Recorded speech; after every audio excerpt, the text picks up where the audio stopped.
તો આટલો બધો મહિમા સદગુણની વાત, એટલે કે આ સદગુણનો આટલો બધો મહિમા એ શ્રીજી મહારાજે આ વાત કરી છે, પુરુષોત્તમ બોલ્યા પ્રીતે ગ્રંથમાં પ્રકાશિત થઈ છે. એટલે આપણને મહારાજનો અને આપણા પ્રગટ ગુરુવારીનો હૃદયગત અભિપ્રાય ખ્યાલ આવે. કારણ કે સમસ્વરૂપ ભાવ એકતા હોય તો ધર્મ, જ્ઞાન, વૈરાગ્ય, ભક્તિ જે એકાંતિક ધર્મના મુખ્ય ચાર પાયા, એનું પોષણ થતું જાય. એ ચારે ચારનું પોષણ સમસ્વરૂપ ભાવ એકતાથી બધા હળી મળીને સાથે રહેતા હોય, આનંદથી રહેતા હોય, ભજનનો આનંદ આવે, સેવાનો આનંદ આવે. જે આપણે અહીંયા પ્રમુખ સ્વામી મહારાજ શતાબ્દી મહોત્સવમાં જોયું કે 80,000 સ્વયંસેવકો, હરિભક્તો, સંતો બધાએ સંપીને કાર્ય કર્યું.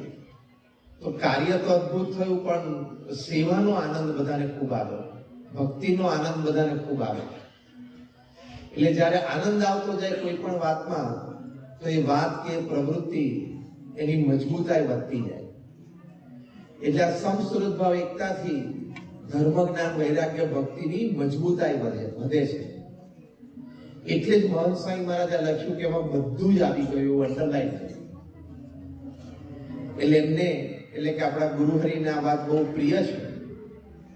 પ્રમુખ સ્વામી મહારાજ તો એક પ્રસંગે જબરદસ્ત આ સંતનો મહિમા કહેતા એક ઠેકાણે કાર્યકરોને વાત કરેલી કે ઝેર ખાઈને પણ સમ રાખવો પડશે. હવે ઝેર ખાઈ તો મરી જ જઈએ ને, પણ અહીંયા શું અર્થ કહેવાનો હતો એમને કે કદાચ અપમાન કોઈ કરે તો એ ગળી જઈને પણ મંદિર અને સત્સંગની સેવા મૂકવી નહીં. એ ઝેર ખાઈને પણ સમ રાખ્યો કહેવાય. કદાચ કોઈ આપણને ઓછા ગણકારે અથવા આપણા અભિપ્રાય માન્ય ન થાય તો સેવામાંથી આળસી ન જવું, મંડ્યા રહેવું, બધાની સાથે રહીને એ ઝેર ખાઈને પણ સમ સાચ્યો કહેવાય.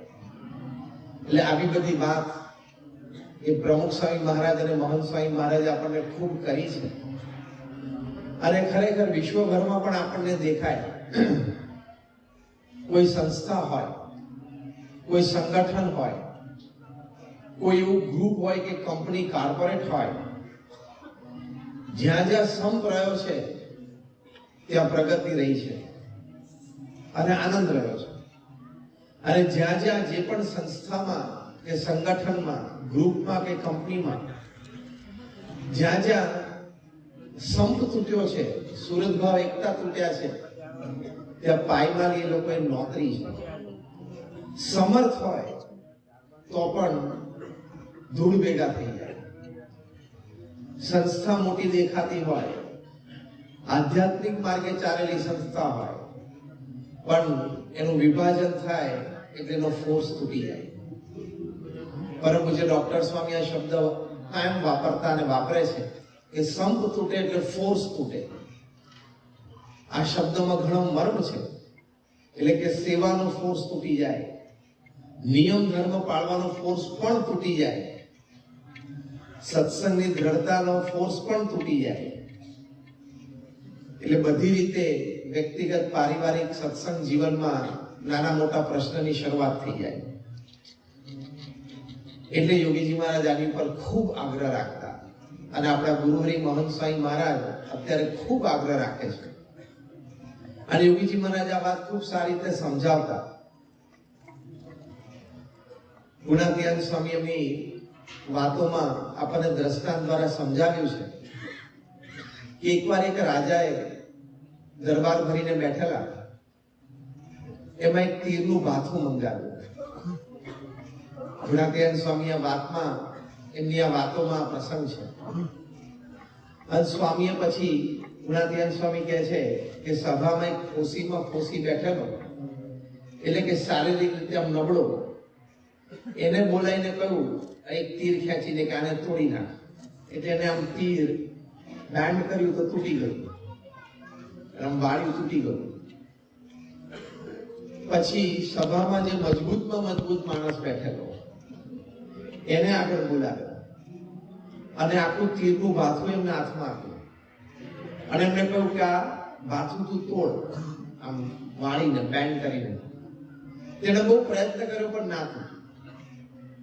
પછી ગુણાતીયન સ્વામી કહે છે કે રાજાએ એના સભાજનોને દરબારીઓને ઉપદેશ આપ્યો કે તમે જો અહીંયા આવી રીતે સાથે સંપીને સૌ રહેશો તો ગમે તેવો મોટો દુશ્મન હશે તમારો પરાજય નહીં કરી શકે, પણ જો તમે સંપ ન રાખ્યો, એકબીજા પ્રત્યે અભાવ ગુણ રાખ્યો, દ્રોહ કર્યો અને છૂટા પડ્યા, તો જેમાં એક તીર છૂટું પડ્યું અને સામાન્ય વ્યક્તિએ એને તોડી નાખ્યું, એમ તમારો સામાન્ય દુશ્મન છે પણ તમને હરાવશે, પરાજિત કરશે.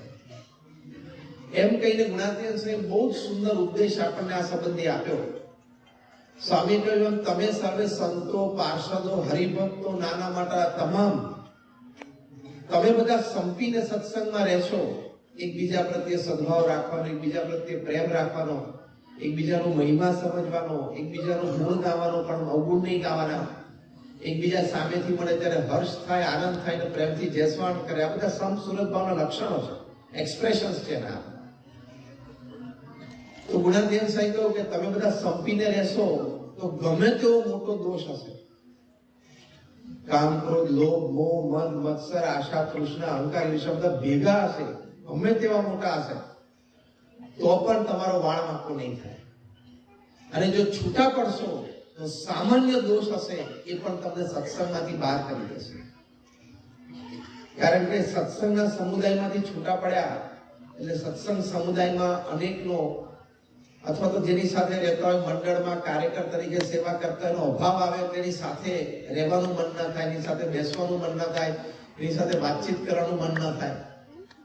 ત્યારે વળી કોઈ બીજા બે હરિભક્તો એની સાથે સુરત ભાવ રાખતા હોય તો પછી એનોય અભાવ આવે કે આ બે હરિભક્તો એકચ્યુઅલી આને ઓળખતા નથી, આ કેવો છે, હું ઓળખું છું, એટલે પછી એ બે હરિભક્તોનો અભાવ આવે. વળી કોઈ સંત કોઈ પ્રસંગે એમની સેવાના વખાણ કરે તો પાછા આપણે સભામાં બેઠા બેઠા વાત કરી કે વખાણ કરે છે અથવા તો એને સેવાને બિરદાવે છે પણ એ કેવો છે હું જાણું છું, પાછા બે વાત કરે. એ બે જણા પાછા સંત જઈને વાત કરે, તમને સંત કોઈ કે તમે આવી શું કામ હરિભક્ત વિશે વાત કરો, તમને સંતનો અભાવ આવી જાય. સ્વામી તમે ઓળખતા નથી, હું ઓળખું. જે મહારાજે કહ્યું કે એમ કરતા કરતા મહારાજનો અભાવ આવી જાય, આપણા ગુરુહરિનો અભાવ આવી જાય કે આ માણસ આવો છે છતાં કેમ ગુરુહરિ આપણા સ્વામી મહંત સ્વામી મહારાજ કે પ્રમુખ સ્વામી મહારાજ એને સાચવતા રાખતા, પણ હવે એમનું તંત્ર એમાં આપણે માથું ન મરાય. તો આપણે જીવ દશા છે અને બ્રહ્મ દશા. એ કોઈ વ્યક્તિને કેમ સાચવતા હોય, કેમ રાખતા હોય, કેવી રીતે બોલાવતા ચલાવતા હોય, એમાં એમના ઘણા બધા દ્રષ્ટિકોણ હોય, ખૂબ ભવિષ્યનું જોઈને કરતા હોય. આપણે લૌકિક દ્રષ્ટિએ ગમે તેટલા વ્યવહારિક ચોજાડી બુદ્ધિ હોય, પણ બ્રહ્મની બુદ્ધિ, જેને અંગ્રેજીમાં ઇન્ફાઇનાઇટ ઇન્ટેલિજન્સ, એની સામે આપણે અલ્પેય નથી, રચકણેય નથી. એટલે આખા સત્સંગને ધ્યાનમાં રાખીને એ વર્તતા હોય, આખા સત્સંગને ધ્યાનમાં રાખીને એ બોલતા ચાલતા ઉઠતા બેસતા હોય. દરેક જીવનું કેમ રૂડું થાય એ એમની દ્રષ્ટિ હોય. એ બધી દ્રષ્ટિ આપણને ક્યારેય પ્રાપ્ત ના હોય જ નહીં આપણા. એટલે એમાં જો માથું મરાય ને એ જયારે કોઈ આપણે જેના પ્રત્યે અભાવ હોય, સંપ ના હોય, એનું રાખે પણ ખરા, એમની સેવા એની હોય તો રાખે પણ ખરા. આપણે એમના સ્વભાવ જાણતા હોય તે ના જાણતા હોય, છતાંય રાખે જેની પાછળના હેતુઓ હોય જે આપણને બુદ્ધિમાં પણ ખબર ના પડે, બેસે પણ નહીં જાણ થાય તો. માટે આપણે તો એક સંપની દ્રષ્ટિ રાખવી. યોગીજી મહારાજ આ સમ સુરત ભાવ એકતા ત્રણેયને વ્યક્તિગત રીતે બહુ સારી રીતે સમજાવતા. યોગીજી મહારાજ કહેતા સંપ એટલે શું? ભોલાવતા. જે આપણે 2007માં અહીંયા સંસ્થા શતાબ્દી મહોત્સવ ઉજવ્યો, એમાં જે આપણે સંપ દિન ઉજવેલો, એમાં ભોલાવ પડે એટલે ભોલાવ બધા નેટ લઈને ઉડી જાય છે. એ આખો જે પ્રસંગ સારી કઠે આપણે જાણીએ છીએ એને ભોલાવ પડે એટલે સંપ કહેવાય. જેમ અહીંયા પ્રમુખ સ્વામી મહારાજનો શતાબ્દી મહોત્સવ ઉજવ્યો અને આખા સત્સંગે ભોલાવ પાડ કર્યો, અને અહીંયા અમદાવાદ સત્સંગ મંડળે વિશેષ કર્યો. અગાઉથી બધા સેવામાં જોડાયા તો ભોલાવ પાડ થયો તો બહુ જ મોટું કામ થયું, અદ્વિતીય કામ થયું. અને મહંત સ્વામી મહારાજના શબ્દોમાં આખી દુનિયામાં ડંકો વાગી ગયો. એ સંપ કહેવાય, ભોલા ઉપાડ એ સંપ. એટલે યોગીજી મહારાજ કહેતા એક જણ આદેશ કરે ને બધા માની જાય એ ભોલા ઉપાડ એટલે સંપ. તો આપણે જે મંડળમાં જઈએ છીએ ત્યાં મંડળ સંચાલક હોય, નિરીક્ષક હોય, સહનિર્દેશક, નિર્દેશક હોય, સંયોજક હોય, એ લોકો અહીંયા મધ્યસ્થ કાર્યાલયમાંથી જે આપણને આદેશ હોય, પરિપત્ર હોય, એ પ્રમાણે માર્ગદર્શન આપતા હોય, હર્ષભેર જોડી જોઈએ. અને કદાચ કોઈ શારીરિક તકલીફ કે કોઈ કંઈક એવા ભાવથી ન જોડાઈ શકીએ તો એનું ખોટું ન બોલવું. જે થાય છે સાચું ને સારું થાય છે, એટલે સંપની ભાવ. બીજી વાત કરતા હતા યોગીજી મહારાજ સુરત ભાવ. એ શું? યોગીજી મહારાજ કે સુરત ભાવ એટલે મિત્ર ભાવ. જે મિત્રનો આપણને અવગુણ ના આવે, આપણો ફાસ્ટ ફ્રેન્ડ હોય એનો આપણને અવગુણ ના આવે, એને પૂર્ણપણે આપણે સ્વીકાર્યો હોય. We accept him fully in our lives. પૂર્ણ રીતે આપણે સ્વીકાર્યો હોય, નિષ્કપટપણે વર્તીએ, ખાનગી વાત એને કહી દઈએ, એની બધી વાત આપણને ખબર હોય. અંગ્રેજીમાં કહે છે ને, ફાસ્ટ ફ્રેન્ડ માટે કહેવત છે, one soul in two bodies, એટલે કે બે શરીરમાં એક આત્મા. એટલે કે એવો ભાવ, મિત્ર ભાવ, એવો સત્સંગમાં જેની સાથે આપણે રહેવાનું છે, જેની સાથે કાર્ય કરવાનું છે, જે આપણા મંડળના હરિભક્તો, આપણા કાર્યકરો, આપણી કાર્યકરની ટીમ જે હોય, અને દરેક સાથે એવો એક મિત્ર ભાવ રાખવો. એ આપણા છે. જેમ આપણને પરમ પૂજ્ય ડોક્ટર સ્વામી વર્ષો સુધી ઘૂંટાવ્યું છે કે BAPS વન ફેમિલી, એટલે એ સુરત ભાવની વાત છે. અને યોગીજી મહારાજ એકતાની વાત કરતા, એ મુદ્દો સમજાવતા પોતે કહેતા કે શ્રીજી મહારાજ પૂર્ણ પુરુષોત્તમ નારાયણ, સર્વ અવતારના અવતારી, ગુણાધ્યાન સાઈ મૂળ અક્ષર અને પ્રગટ સત્પુરુષ મોક્ષનું દ્વાર, એમ દ્રઢ બનાય અને એમ માનનારાનો બધો સમુદાય હોય, એ ભેગો રહે, એકતા. એટલે સમ, સુરત ભાવ ને એકતા, ત્રણેયની વાત યોગીજી મહારાજ આપણને ખૂબ સારી રીતે સમજાવતા, આ વ્યાખ્યા કરીને, આ દ્રષ્ટાંત આપીને. તો એની માટે આપણે ચોક્કસ પ્રયત્ન કરવો. આ અઘરી વાત છે, કારણ કે આપણને દરેકના દેહભાવ અને સ્વભાવ સ્પષ્ટ દેખાઈ જાય. એમના બોલવામાં, ચાલવામાં, ઉઠવામાં, બેસવામાં આપણને તરત જણાઈ જાય. અને આપણી જીવની સાહજિક પ્રકૃતિ છે આપણી દરેકની, કે પછી આપણે એ ગોગલ્સ પહેરીને જ એને જોઈએ, કાયમ એની જ વાત આપણે થાય. કોક વખત એના કોઈ સદગુણની મહિમાની વાત હોય તો આપણે એમ થાય કે વાત બરોબર છે, પણ હું તને 2 વર્ષ પહેલાનો એક પ્રસંગ કહું, એમ કે પાછું એ વાત ઉપર કોઈ આવે જ નેગેટિવિટી ઉપર. એટલે નેગેટિવિટી બહુ સાહજિક છે, પોઝિટિવિટી બહુ અઘરી છે. પણ મહંત સાંઈ મહારાજની આજ્ઞા છે કે આપણે સમસુરતભાવ એકતા માટે રોજ પ્રાર્થના કરવી, મહારાજને અને આપણા ગુરુવરીને, કે મને સમસુરતભાવની એકતા કાયમ રહે, એની માટે આપણે સતત પ્રાર્થના કરતા રહેવું, તો આપણને અંતરમાં એની વિશેષ દ્રઢતા થયા કરે. શ્રી સ્વામિનારાયણ ભગવાનની જય.